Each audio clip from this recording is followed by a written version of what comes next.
जय हिंद फ्रेंड्स, एक बार फिर से स्वागत है आपका अपने YouTube channel modern unique class में। तो हर रोज की तरफ फिर स्टार्ट करते हैं द 5 मिनट मैथ शो का। तो अभी हम लोगों ने दो चरों वाला रैखिक समीकरण का 3 विधि पढ़ लिया है।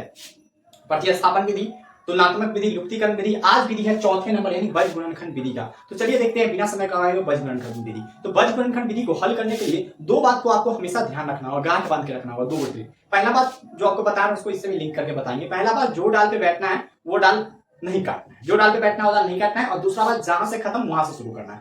ये दो बात आप याद रखो। बाद बाकी बजगुणनखंड विधि सबको बहुत टफ लगता है, यकीन मानो 5 मिनट टिकने के बाद आपको सबसे इजी कोई मेथड लगेगा तो बजगुणनखंड विधि। और ये आप लोग ध्यान में रखना कि हर बार 2 नंबर का question Bihar board matric exam में इससे पूछता ही पूछता है। और आप अभी इस वीडियो के बाद इस क्वेश्चन बजगुणनखंड विधि से कैसा भी भारी से भारी इक्वेशन को, दो चर वाले रैखिक समीकरण को हल कर पाओगे, यकीन मानो मेरा। तो याद रखना दो कंसेप्ट, जिस डाल पे बैठना है उस डाल को काटना नहीं है। और दूसरा बात, जहां से खत्म करेंगे वहीं से शुरू करेंगे। और तीसरा बात, यहाँ पे हमको क्या करना है ना कि सारा जितना भी अचर राशि है सबको एक तरफ हमको ले आना। तो चलिए स्टार्ट करते हैं बिना समय गवाए हुए। तो चलिए हम लोग इसको मान लेते हैं समीकरण 1 और इसको मान लेते हैं समीकरण 2। ठीक है, तो ऐसा करते हैं 3x प्लस 2y माइनस 3 बराबर 0। इसको इस साइड ले आए तो इधर प्लस में तो इधर माइनस में 2x माइनस y माइनस 2 बराबर 0। तो अभी हम एक बात बोले हैं, हम क्या बोले हैं, इस सबको बराबर का एक तरफ ले आए। अब याद रखना है जो डाल पे बैठना है वो डाल काटना नहीं। दूसरा बात फॉलो करना है। तो कैसे फॉलो करेंगे, अभी देखिए हमको लिखना है x वाला टर्म।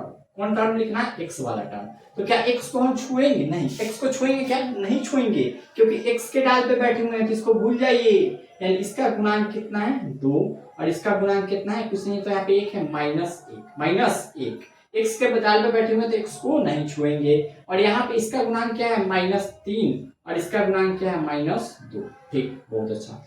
अब नेक्स्ट, अब हम y वाले डाल पे बैठेंगे। ठीक, तो क्या y के गुणांक को लिखेंगे, नहीं।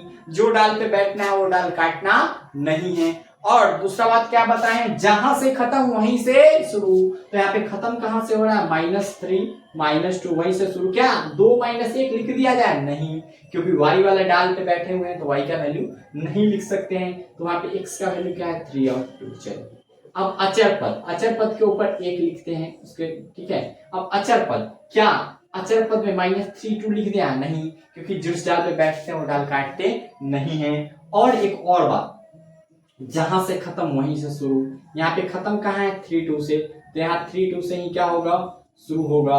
और -3 - 2 हम नहीं लिख सकते हैं, तो यहाँ पे क्या होगा 2 और -1। तो चलिए नेक्स्ट प्रोसेस हम लोग करते हैं। अब नेक्स्ट प्रोसेस में क्या होगा, देखिए नेक्स्ट प्रोसेस में यहाँ क्या होगा, अब गुना हो रहा है, गुना होता है कैंची या गुना जिसको कहते हैं। यहाँ 2 गुने -2, तो क्या यहाँ शॉर्ट स्टॉप कर दे, प्लस में माइनस से गुना होगा -4 हो गया, प्लस 2 में -2 से गुना हुआ तो -4 हो गया। और यहाँ पे फार्मूला का माइनस होता है और -3 में -1 से हुआ तो यहाँ पे +1 हो जाएगा, कोई दिक्कत। अब आगे बढ़ा जाए, आगे बढ़ते हैं तो हम देखते हैं क्या, कैसिया गुना करते हैं तो -3 में 2 से गुना करेंगे, -3 में 2 से गुना करेंगे तो -6 हो जाएगा। यहाँ पे फार्मूला वाला माइनस, उसके बाद 3 में -2 से गुना करेंगे तो ये भी -6 हो जाएगा। चलिए अब आगे बढ़ा जाए, यहाँ आइए 3 में -1 से गुना करेंगे तो यहाँ क्या हो जाएगा -3 हो जाएगा। और फार्मूला वाला माइनस 2 में 2 से गुना करेंगे, +2 में +2 से तो यहाँ +4 हो जाएगा। चलिए अब देखते हैं, यहाँ -4 माइनस और इधर अंदर प्लस है तो इसको तो माइनस ही रखेगा। और यहाँ पे क्या हो गया -6 और माइनस क्या हो जाएगा +6 हो जाएगा। यहाँ पे क्या हो जाएगा 1 -3 अंदर प्लस है तो इसको तो माइनस कर ही देगा।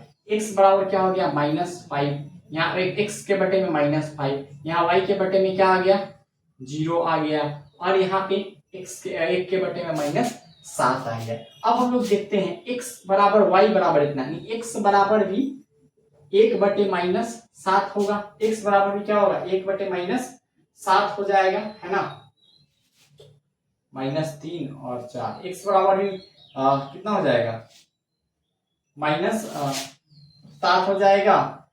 और तो यहाँ पे क्या हो जाएगा -5/-7, नीचे तो कहाँ चल जाएगा ऊपर, यानी x बराबर क्या हो जाएगा 5/7। और यहाँ पे y बटे 0 बराबर 1 बटे -7, यानी y बराबर कितना हो जाएगा 0 इंटू 1/-7, यानी y बराबर कितना हो जाएगा 0 हो जाएगा, यानी x का वैल्यू और y का वैल्यू दोनों अपना आ चुका है। तो यहाँ एक फायदा है बीजगणित विधि बनाने से कि आपका x का और y का वैल्यू एक साथ आ जाता है, एक साथ आ जाता है। तो ये तो रहा अपना बीजगणित विधि, जिसमें हम लोगों ने देखा पहला हम लोग को याद रखना होता है कि सबको बराबर की एक साइड ले आना है। दूसरा हम लोगों को याद क्या रखना होता है, दूसरा हम लोगों को याद रखना होता है कि जिस डाल पे बैठे हैं वो डाल पे काटे नहीं, मतलब x है तो x के कोफिशिएंट को x को लिख रहे हैं तो इसके कोफिशिएंट को नहीं लिखेंगे, y को लिख रहे हैं तो इसको नहीं इसको छोड़ देंगे, और अचर पद को लिख रहे हैं तो इसके कोफिशिएंट को गुणांक को नहीं लिखेंगे। और तीसरा बात, जहां से खत्म वहीं से शुरू होता है। ये 3 बात है और पूरा बीजगणित विधि का सोल्व कर सकते हैं। और AW क्वेश्चन है, आप लोग सोल्व कीजिएगा। इसमें देखते हैं कहीं एरर फंसा क्या। चलिए एक बार फिर से चेक कर लिया जाए। 3x + 2y बराबर 3, 2x - y बराबर 2 है, ठीक है। तो ये हम लोगों ने लिखा, ठीक। 2 - 1, ठीक है, -3 - 2, बहुत अच्छा। यहाँ पे y -3 - 2, 3 और 2 यहाँ भी सही है। यहाँ पे जहां से खत्म वहीं से शुरू, 3 2 और 2 - 1 यहाँ भी सही है। 2 दूना -4, ठीक है। और यहाँ गलत हो गया, यहाँ ध्यान दीजिएगा, यहाँ गलत हो गया, यहाँ गलत है। -3 और -1, -3 और -3 में -1 से गुना करेंगे तो यहाँ पे +3 होगा। यहाँ पे एक मिस्टेक हो गया था, यहाँ पे देख लीजिए जरा, यहाँ पे एक मिस्टेक हो गया था। -3 में -1 से गुना करेंगे, -3 में -1 से गुना करेंगे तो यहाँ पे +3 हो जाएगा। यहाँ पे थोड़ा सा मिस्टेक था और उसको आप लोग देख लें। तो यहाँ पे क्या हो जाएगा -7 हो जाएगा ये, ठीक है। वही लग रहा था कि कुछ मिस्टेक है, -7 हो गया। अब बताइए -7/7, -7/7 ये कट जाएगा तो कितना हो जाएगा, एक आंसर आ जाएगा, यानी x बराबर 1 और y बराबर 0। ये हो गया अपना आंसर। थोड़ा सा गलत हो गया तो इसलिए आप लोग भी थोड़ा आराम से बनाइएगा। -3 में -1 से गुना करेंगे तो यहाँ +3 होगा और 1 लिख दीजिए। तो ठीक है फ्रेंड्स, मिलते हैं फिर नेक्स्ट वीडियो में, तब तक के लिए जय हिंद।